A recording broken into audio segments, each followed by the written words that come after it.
Hello, I'm DanVanDam, and I'm reviewing for you today 3D Dot Games Heroes, which is published by Altus and developed by Silicon Studios.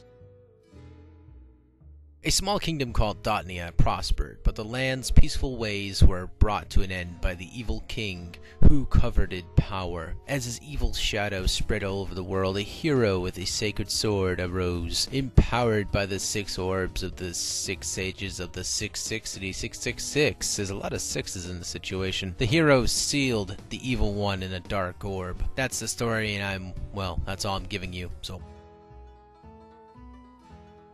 You're the descendant of a long-forgotten hero, and your task is to acquire an ancient sword and defeat the distant evil monster guy that plans to take over the world. Or by the words, some little magician guy thought he was a big bad guy, so he decided to take over the orb and try to rule the world. That's the plot of the game anyway nowadays. Now, of course, you can play as multiple characters as well as, not the original descendant. You have multiple ways of playing this game and going about. Giving this game a nice fresh breath of air, so just in case you want to play as a scholar, the hero's descendant, the hero, or one of the heirs to the throne, and of course rescue your daring land. You have all these options presented to you, making this game very open and diverse for all those classic RPG fans. That's one up so far for this game's aspect.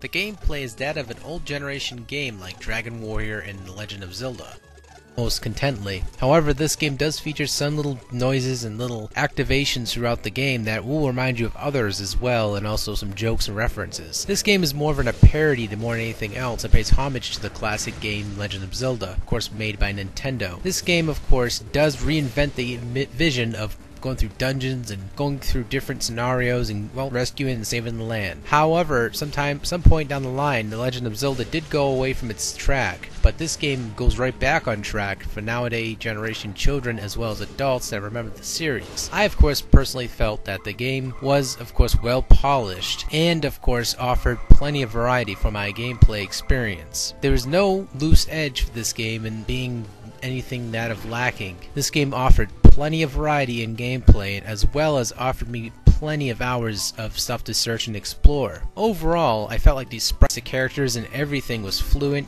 nice, and fit quite well with the style of the game. Going back as well as customizing your character whatever you wished it to be was also another plus as well. The ignition, of course, of this is allowing your character to be, of course, recreated any way you want. You can still go back and be a scholar as well as a hero as well as the heir-to-be. As mentioned before, you can also go back and change the colors and do whatever you wish. This is a nice touch, so that way you never be bored with the same character over and over. Also, I believe you can also make Link from Legend of Zelda, but we won't quite go there. Well, not yet at least. In closing, this game offers plenty of variety as well as well-composed soundtrack that has stylized 8-bit and 16-bit synthesized progression, and of course it offers pretty good moods and themes to the game. This game would, however, not appeal to too many new-gen gamers that, of course, play too much of Call of Duty 6 and all the other games out there. Overall, this game is solid, offers plenty of challenge, and also plenty of things to go back and play for. The mini-games are well-placed and, of course, very fun. Here at us at Daily Gamepad, we give this game a solid 4.5 apples. Yes, 4.5 apples out of 5.